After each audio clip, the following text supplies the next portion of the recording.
ladies and gentlemen. Welcome to another episode of Beyond the Tech. My name is Neda Maria Kaizumi, your host, and with us we have Dr. Anthony Van Tonder, known as Doc Ant. Is a distinguished behavioral consultant and coach with over 4 decades of experience spanning sectors such as retail, mining, education, automotive, and manufacturing. As the founder of Growth Habit, he specializes in shaping individuals for significance, utilizing tools like the DISC temperament model to facilitate personal and professional growth. His book, The Disciplined Lifestyle, Self-Control Through Behavioral Modification, offers a comprehensive blueprint for achieving self-discipline across various life domains. Dr. Van Tonder's approach integrates behavioral science with AI-driven coaching methodologies aiming to unlock human potential and foster transformative changes. Welcome to the show, Dr. Van Tonder. Hi there, it's great to be with you, Neda. Can you share your journey into behavioral consulting? What inspired you to focus on shaping individuals for significance? I must be honest, having been in the corporate market for 42 years, I realized that the key to any result is always people-driven. And when I worked with the corporates in terms of helping them get better results, I had to find a way to how to improve their results. And then I soon found out, but people are not all the same. And people will either react or respond differently. Some are task-driven, some are people-driven, some are introverts, some are extroverts. And that plays a role in terms of how they manage themselves, because obviously the art of management always starts with self-management and then through to managing others. And if you can help any individual fire on all cylinders in terms of them being the best version of themselves, they're better suited then to integrate, collaborate with other people, and to then get results through people. So ultimately, it is all about setting up people to get results through people. And obviously, when we look at people, everybody has got a behavioral type or style, and we who work with them sort of can adapt and say, how do I work better with the person who's fast-paced? Well, you need to speed up and sort of pace along with them. But then again, if you get to work with a person that's very analytical, you slow down and you ask questions to understand as their mind researches and gives you information, that you have a meaningful conversation through who they are. That really is what made the difference. And I started working through the essence of who you are in terms of maximizing your results. Very interesting, and that's absolutely true, because it's all about the individuals and their ability and capabilities. But what is interesting here is that you have integrated AI into your coaching practices. So what led you to integrate that, and how has it transformed your approach? I'll be honest with you that AI approach has totally revolutionized my approach in terms of equipping people to accelerate within themselves. Once they know how to use the AI tool effectively, now it is a hybrid of using the tool and using who they are and basically generating an approach that is workable and suitable to that individual. And AI has totally transformed the businesses that I've been working with, because it's like having a coach within a coach system. Very interesting. But what is the people reaction into that when you say that I'm integrating AI to the coaching practices? Is it welcome? The first reaction is like, whoa, what is this about? You know, I'm not going to get software or hardware to speak to me, and will it be able to interact with me? And I said, well, if you understand how to use the tool, it's like with anything. You cannot drive a vehicle if you did not get your learner's license. You have to first learn how to use the tools at your disposal, so that when AI starts commandeering how to drive yourself and your business using that as a tool, it's just a matter of learning how. And I find that once I have equipped people to use AI successfully through prompt engineering, they get it. In fact, they're blown away of how meticulous AI has become in terms of, can I say, making it to dovetail with who they are and not generic. You know, in the past, we used to have generic answers, not anymore, because AI actually starts reading your behavioral type. It starts reading how you want to interact. In fact, even if a person wants to write a book, AI will remember the style. If, let's say, you've got a quirky, fun style, and everything you write is in a quirky, fun style, it will help you to translate the information into that format because it wants to talk to you the way with who you are. Very impressive. It really is. Absolutely, I totally agree. How do you see AI influencing the future of personal development and coaching?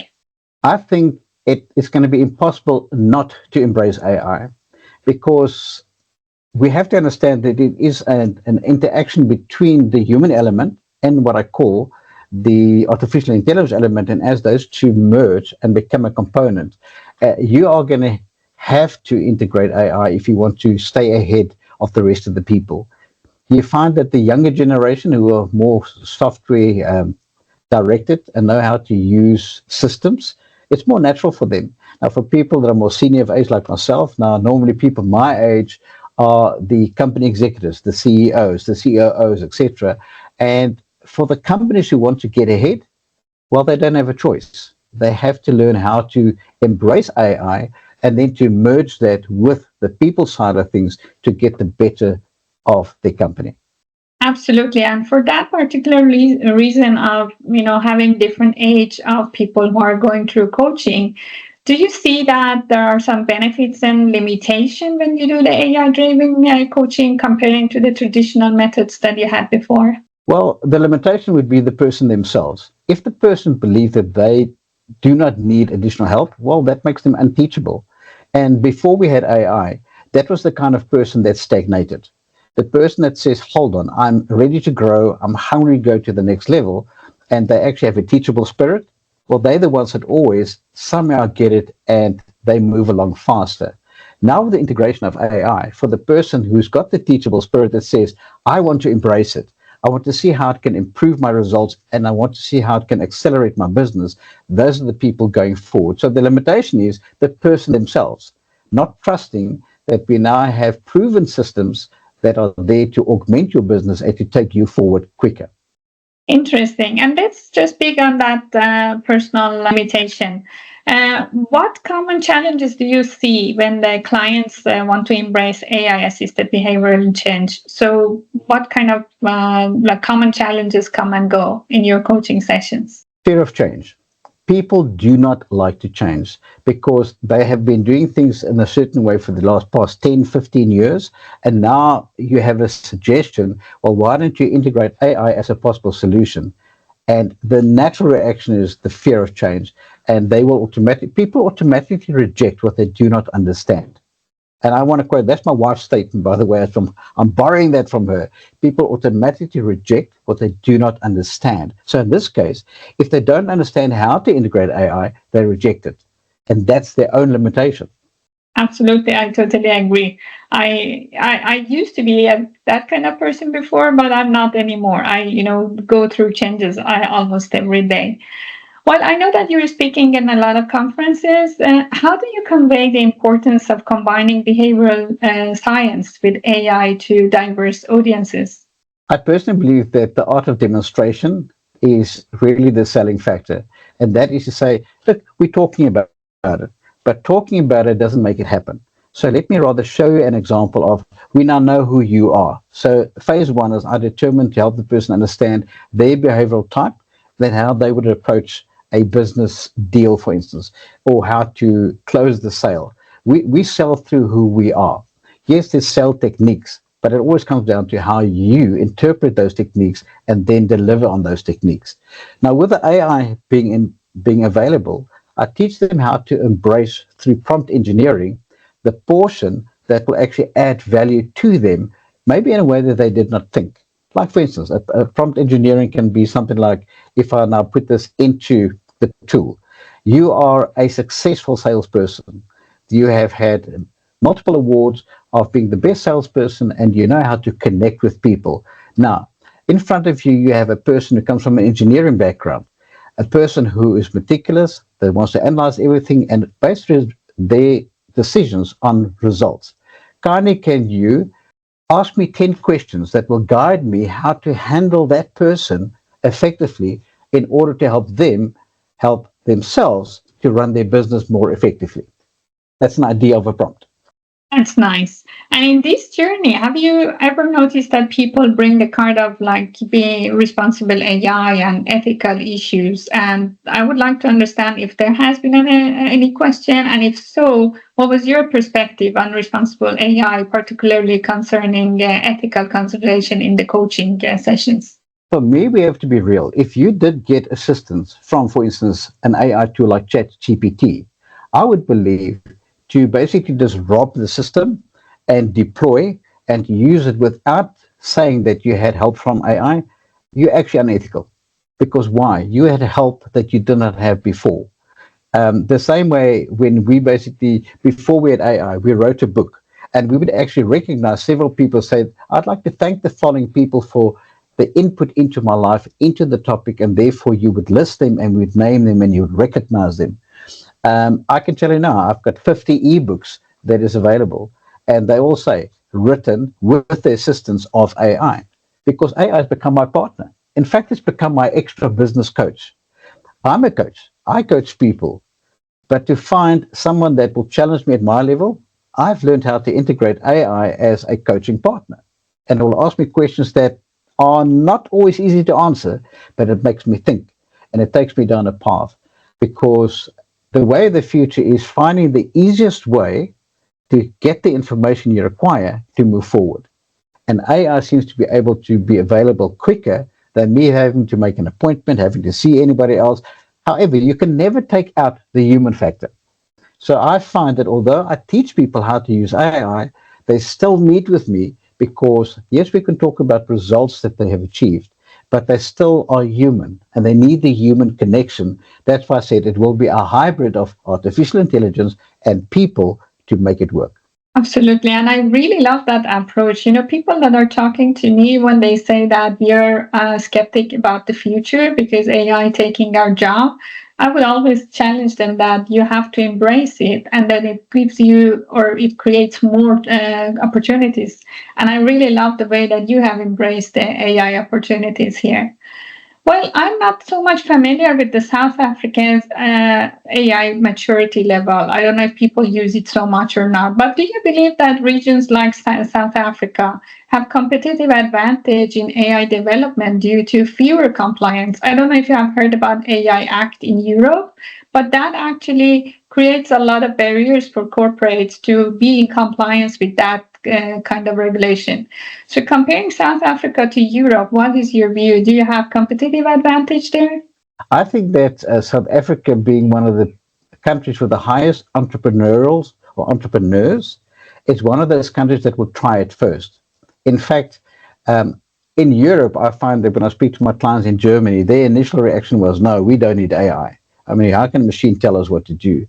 However, because of the nature of the business makeup of so many business entrepreneurs in South Africa, they're keen to say, okay, let's see what it can do. And the moment they see the success of integrating the AI, it is sold. So I actually think that South Africa will adapt far easier to countries in Europe. That's my take. That's interesting. Thank you for sharing that. Now let's shift the topic to your recent book, The Disciplined Lifestyle, Self-Control Through Behavioral Modification, Introduce a Unique Framework. What inspired you to write it down, and how does it differ from other self-help or behavioral guides that exist? It basically came about in terms of asking what is not being addressed out there. And I realized that so many people have got mind shift classes, they've got empowerment classes, etc., but nobody deals with the real problem, and that is that the problem is you. And I then started asking the question, well, what areas of life are we looking? And of course, the physical, the spiritual, the financial, the social, that all came into it and said, okay, then let's challenge ourselves. What is that key turning solution that's going to take us to the next level? And the answer came back to you. And then I said, but what prevents us? And I started realizing so many people promise themselves they're going to start budgeting, they're going to start saving money, and then they fail. They come halfway and they just don't continue. So many people promise themselves, I'm going to start exercising, I'm going to lose weight, and then they fail. And so many people say to themselves, I'm going to make new friends, I'm going to go out, I'm going to social, and then they stop doing that. And I just realized, what is this in the human behavior that makes people start something and then give up and not follow through. And I realize it's the lack of discipline because, in my mind, self discipline is a form of self love. If you learn to love yourself, you will go through the discipline and go through the discipline steps to get the result that you so desire. But I find that people do not value themselves, don't love themselves enough to say, I'm worth it, and therefore I'll stick it through and I will apply discipline to, for instance, conquer in starting to save enough money or conquer in terms of losing the weight I wanted to lose or whatever the paradigm might be. Absolutely, and I can't be more agree. And I think this is a book that I definitely have to read and also recommend to a lot of people that I know. What are the core insight or practical takeaway that readers can apply immediately in their personal or professional lives when they read this book? Could you share a transformation story if you are aware of? Yes, I can, for instance, share a story of a person that's always had a problem with starting a diet and not finishing, and starting a diet and not finishing, and not getting a result. Well, what was missing is the accountability partner part of it. Now, the book is written in such a way that you have a written accountability partner that will literally give you what must be done in order to achieve success.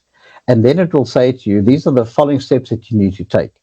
And you need to actually align yourself step by step towards that result. And then it is all about measurement. You get what you measure. If you don't measure, you'll never know how well you have done. And what we find is that people who've gone on to weight loss programs, for instance, will lose 13 kilograms over a 3-month period. And then I said to them, now you've succeeded in phase one. Phase one, that you were disciplined enough to change your lifestyle, to change your eating pattern, to change your water intake, because it's a combination of many factors for having your desire to reach that target weight. So step one is done. Now they need to go back to the book for step two in terms of how do I maintain what I've achieved? Because the very same discipline that you applied in the first stage is what you're going to have to apply in the second stage. So it literally is bringing the individual back to, I have to love myself enough to follow through and complete what I started. Very interesting, and thank you for sharing that. I'm sure a lot of listeners will benefit this advice. I have something to share. The reason that I started this podcast was to raise awareness on how AI can be used for social good. Because I studied in Harvard Business School, and together with a couple of my colleagues, we started to use AI to reduce the school shooting. And the way we do it, we have collected and studied data for last 60 years. And we identified quite a few patterns that if a school shooter come, you can identify this person with, the way it has dressed up, the person has dressed up, or, some similar patterns. As a coach, what advice do you have for us when we are deep diving into this project?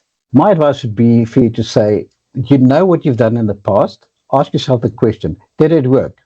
If the answer is no, then it's within itself, you need to try something new.